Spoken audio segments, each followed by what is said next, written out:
కీర్తనల గ్రంథము 43వ అధ్యాయము. దేవా, నాకు న్యాయము తీర్చుము, భక్తి లేని జనముతో నా పక్షమున వ్యాజ్యమాడము. కపటము కలిగి దౌర్జన్యము చేయువారి చేతిలో నుండి నీవు నన్ను విడిపించుదువు.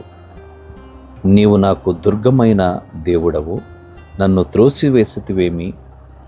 నేను శత్రుబాధ చేత దుఃఖాక్రాంతుడనై సంచరింపనేలా? నీ వెలుగును నీ సత్యమును బయలుదేర చేయము. అవి నాకు త్రోవ చూపును. అవి నీ పరిశుద్ధ పర్వతమునకును నీ నివాస స్థలములకును నన్ను తోడుకొని వచ్చును. అప్పుడు నేను దేవుని బలిపీఠమునొద్దకు, నాకు ఆనంద సంతోషములు కలుగు చేయు దేవుని యొద్దకు చేరుదును.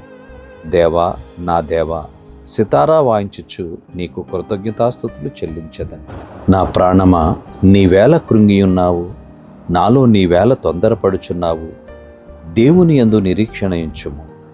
ఆయన నా రక్షణకర్త, నా దేవుడు. ఇంకనూ నేను ఆయనను స్తుతించెదను.